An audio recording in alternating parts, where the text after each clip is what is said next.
Totoo ba ang bali-balita na kapag ka meron pong Quadcom hearing ay nasa pali-paligid ang dating senador na si Senador Sani Trillanes? Hindi lang nasa paligid yan. Oh. Nasa mismong kwarto nung nung chairman ng mga komite. Ano mismo? Si Senador... Oo. Ano nun ba? At Akala ko pa naman nasa pali-paligid lang. Nandun mismo. Sisilip-silip. Nandun mismo. Hindi naman ba ikakahila dyan una? May CCTV, ha?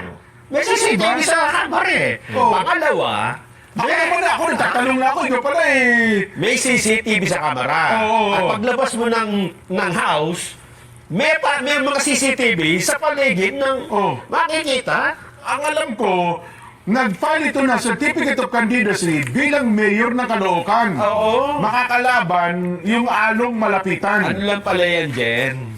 Batay dun sa impormasyon na nakarating sa akin, smoke screen lang pala yung pagtakbo niya dyan. Sa Caloocan? Oo. So, hindi siya seryoso talaga? Para hindi siya masyadong mapaghinalaan. Tanong na lang nila Oo. siguro. May ebidensya ka ba na si Trillanes ay nandun talaga sa hearing kapag nag-hearing yung Quadcom? Kaya ako ngayon natatanong ako eh. Kung Meron? Wala akong alam eh. Ang sagot, meron po. Meron kang... Meron. Ako, ayun, pasabog mo yan. Kami baka mahimatagin kami ni Pero dyan, ha? hindi namin muna ilalabas. Mas maganda, umami na muna sila. Ito, Jen.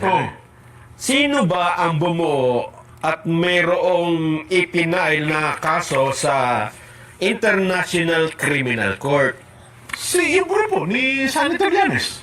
Sino may mga dokumento noon at nakakaalam kung ano mga dapat na i-corroborate dun sa mga nandoon? Mapatibay yung reklamo niya. Kaya nga sabi ko noon pa, ito hindi ko pa alam yung kay Trillanes, ha? Kasi pinag-kumpara ko eh. Yung pong ipinail sa ICC at yung mga statement na lumilitaw ngayon, sabi ko hindi na bago. Nabasa ko na yan doon sa ipinail nila sa ICC. Binibigyan lang nila ng mga tao na nagsasalita. Ayun! Kasi nga, ang sabi ng DOJ, hindi kami magbibigay ng mga papeles sa inyo, ICC, sa mga reklamo na yan.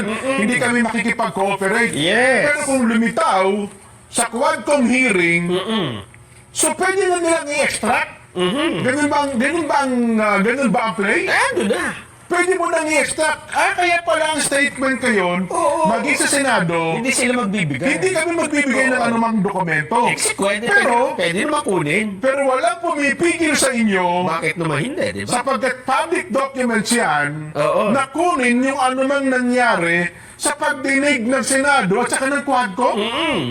Ito pa, ang katunayan, Jen. Ha? Ito, ang katunayan. Disgrasya tayo nito. Ito pa, ha? Former Senator Antonio Sani Trillanes report on Wednesday, today yan, ha? Okay. Said the transcript of the Monday Senate hearing on the former administration's drug war has been sent to the International Criminal Court. Ano sabi niya? The transcript Na ang transcript of the Monday Senate na ang hearing pagdinig noong Lunes sa Senado on ay the former administration's drug war tungkol sa dating kampanya ng yung drug war ng dating administrasyon ay has been sent to the International Criminal Court. naipadala na sa International Criminal Court. Ito pa, dagdag. The pertinent Quadcom transcripts. Paano tatagalogin yung pertinent? Pertinent. Yung permanente. Mga importante. Yung mga the pertinent Quadcom transcripts were transmitted early on. So, Noon pa, maaga pa, and all were duly received. nako po. So, parang napatitibayan nga, Nelson. Ano ha? Yan sila sinasabi ko. Kaya siya nandun dahil ito ang pinadala namin, ito yung kasong ipinail namin sa ICC. Nako. Ito yung mga kulang. Ito, Nako. walang magko-corroborate nito. O yan, Oho. si Garma, ilagay mo dito. Sino pa? O ikaw, dito ka.